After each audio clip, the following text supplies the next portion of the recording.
Well, it's time to get on with something to eat, and for this particular meal I'm going to be preparing something which has been probably the most requested thing that I cook by viewers since I began Travels by Narrowboat, and also has been at the top of my to-do list for ages, and that is something which I never imagined that I and this program would become associated with, and that is a pork pie.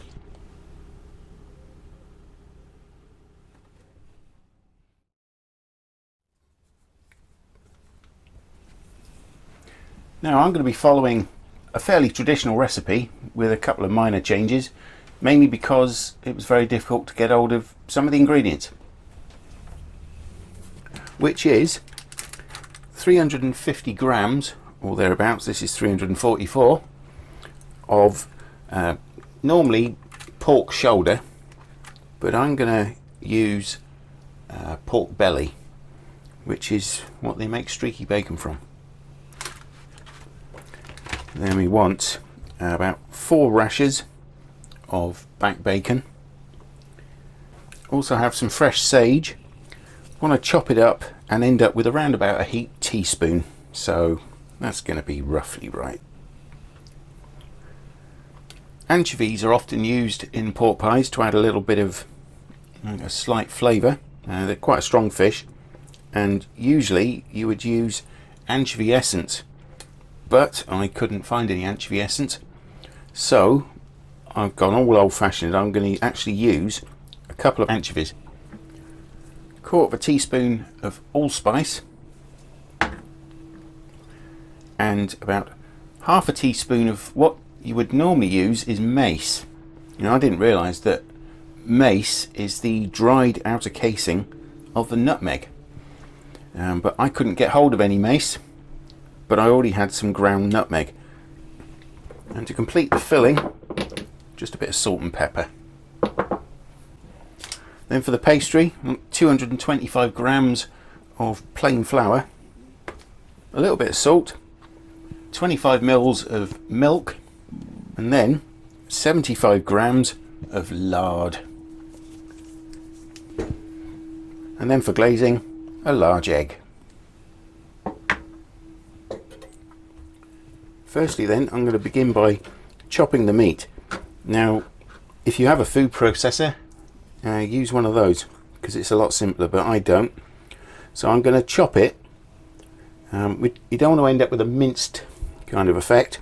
You just want finely chopped, so I'm going to chop it as finely as I can, and I'm going to do that by cutting the pork belly up into manageable sized pieces. Then I'm going to remove the rind like so, and we won't be using that. And then I'm going to actually chop it quite thin. You need a very sharp knife for this. And then I'm just going to basically just keep chopping. And this is going to take a while. So what can I add as visual filler whilst I do this?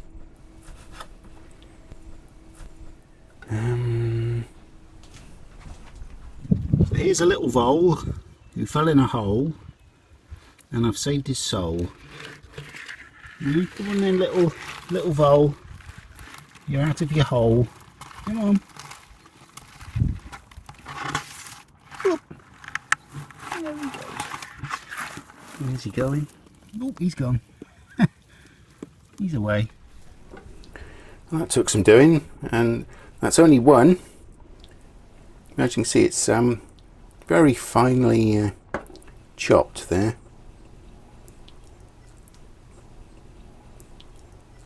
Yeah, way back in season 1, episode 2, I'd recently done the maiden voyage, and then I set off down through Crick Tunnel and went to Watford Locks, and then I thought I'll just stop at the top and have a nice cup of tea and something to eat. And before I left, I just happened to go into the post office there in Crick, and they had pork pies. So I thought, well, you know, I'll buy one. I nearly didn't, actually. And I made my cup of tea, and then just said a few words about the journey so far. Somehow I likened it to the pork pie I was eating, and it stuck. The link between pork pies and travels by narrowboat were indelibly etched into the annals of Canal history. Possibly. Right, with the pork chopped and in a bowl, I'm going to do the same with 4 rashers of bacon. Nothing fancy. Most pork pies that you buy in the supermarket, the filling is sort of like a solid block. There's no individual texture of pieces of meat, and that'll be because it's just basically all whizzed up in a humongous mincer. The ones that I had from Skipton, they were made in the old way, like this. And that's the pork chop there. That's pork chopped, not pork chop. And I'm just going to put it into a bowl. And we begin by chopping the sage. So a heaped teaspoon, eh? Well, I think 4 is probably a little bit too much. We don't want it overpowered with sage now, do we? So a heaped teaspoon. I think that's probably about right there. So we'll put that in. Sprinkle it all over. Nice. Going to add a pinch of pepper. Maybe something like that. That can go in. Yeah, a little bit more. There we go. Alright. And then some salt, which I don't really use, but pork pie should be mildly salty. Pinch. There we go. In that goes. And then we come to the mace, which is actually nutmeg, and it says 1/4 teaspoon, but I mean it's very it's quite strong. I'm going to use probably about that, maybe even a little less, something like that. Really don't want too much of it. And then a 1/4 teaspoon of allspice, about that, maybe less actually, that's more like 1/2 teaspoon. Yeah, there we go.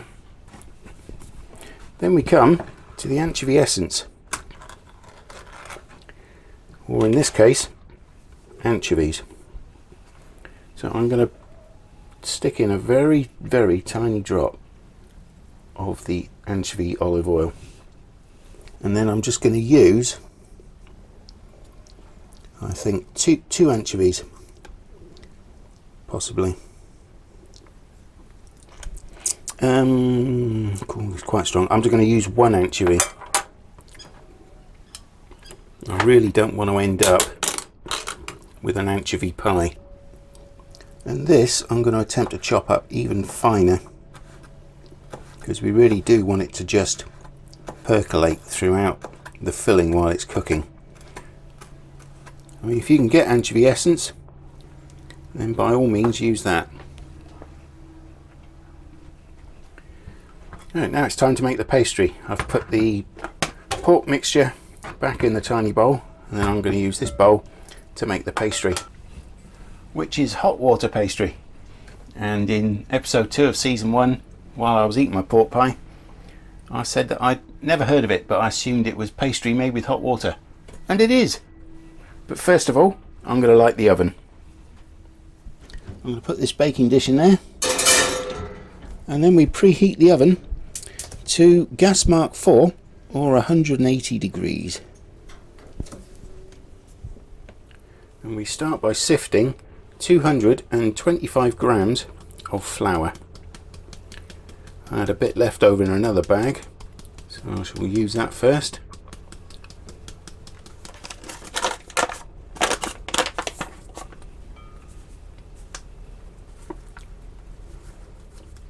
Making a right mess there. We put all that to one side, and then we take a jug and we want to add 25 mils. What we got there? 50, half of that again. That's about that. 25 mils of water into a pan, and also 25 mils of milk. Now we add 75 grams of lard, and this packet is whatever it is, 250 grams, and we want 75, so if we say half of that is 125, about there, and then half of that again, that's going to be about 72 point something, so let's go a little bit more. And I would say, near as makes no difference, that's probably 75. 74. Wow. And what we want to do is chop that lard up into small pieces as well. And then we just put that in the pan of milk and water. And we want to bring that gently to the boil, and we want to melt the lard into the milk and water. Just turn the heat down slightly. So yeah, it's difficult to see that. That's a mixture of milk, water and lard, which I've just poured all over the hob.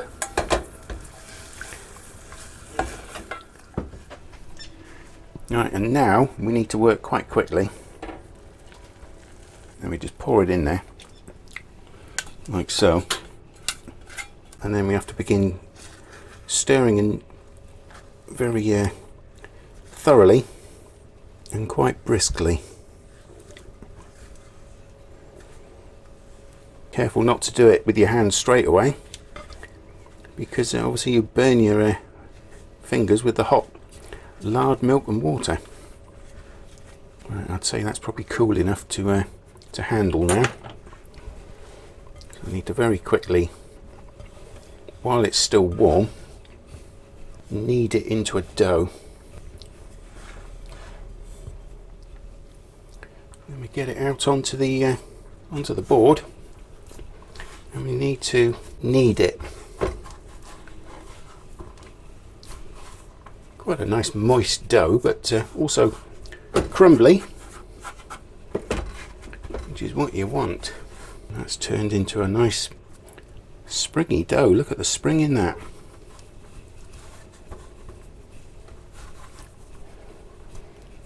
And now I'm going to take 2/3 of the dough, which is going to be about that.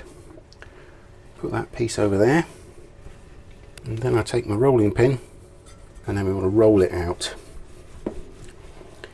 into a square.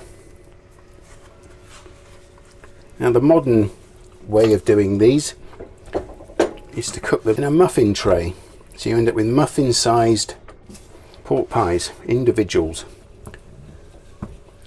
But why do I want to do that when I have a rather nice, quite large pudding basin there? So I'm going to make one huge pork pie, near enough. It doesn't have to fill the entire bowl, like so. Take that piece there, put that in there. And there we have it. Where are you? There you are. Yeah. Now we take our pork mixture and just pour the whole lot into the pie.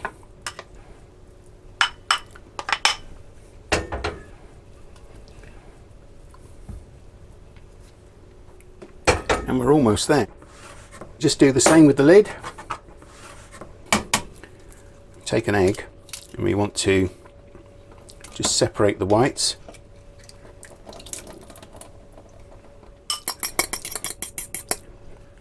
And then we just want to brush some egg around the edge of the top of the side casing of the pastry. And then we take our lid and put that on there like that.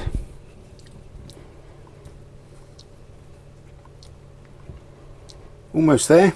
We take our knife and put a steam slot or two in there like that.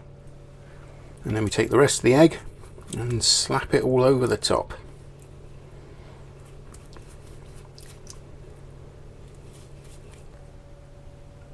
This now is going to go in the oven for 30 minutes.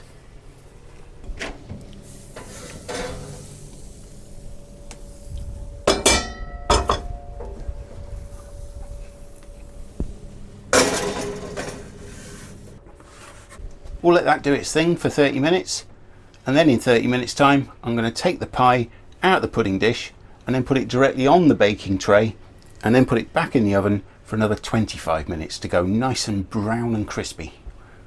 Well, at least that's the theory anyway.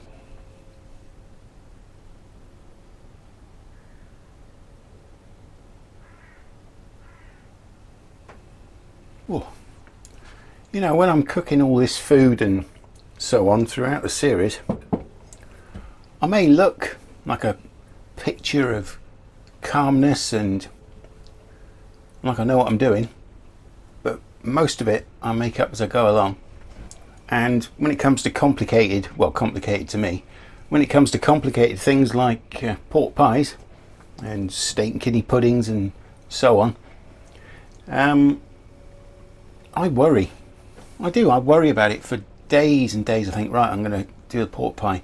I've got to do the pork pie. Oh God, what, you know, what if it fails? You know, do I show it? If it fails, do I show that it's failed? Or, and yeah, and I worry. You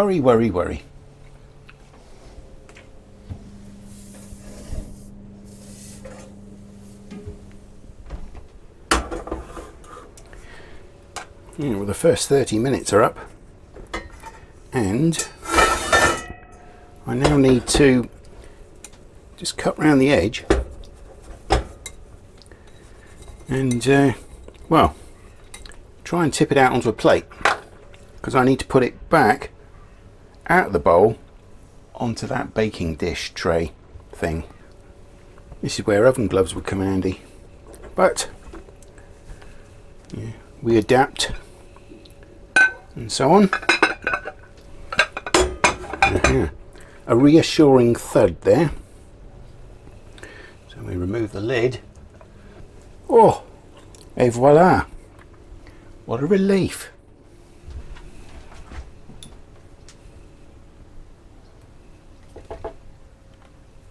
And I'm going to bung that back in the oven for another 30 minutes, or until it's all looking golden crispy and stuff.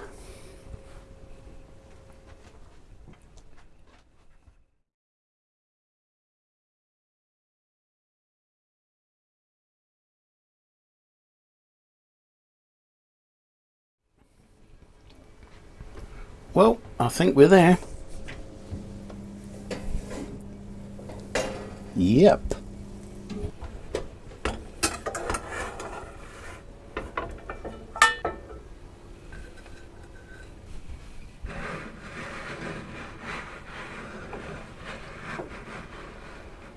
Well, I have absolutely no idea what this is going to look like inside. Is it going to hold its shape? Is all the filling going to just pour out like a minced beef and onion pie? So this is a complete and utter New experience for me. So let's go.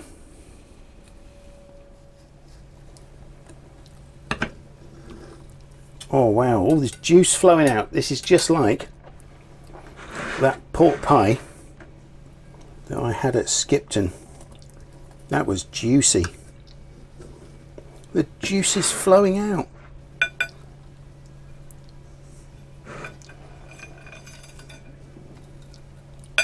Well, that's different. That's quite incredible.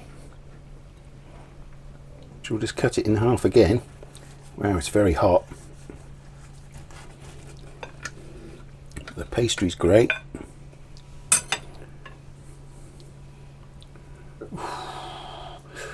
Maybe I should let it cool down a bit.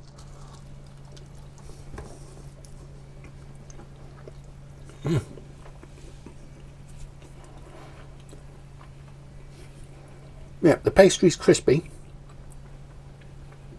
and the pork has sort of come together with the bacon, and there's other flavours, but it's not strong allspice and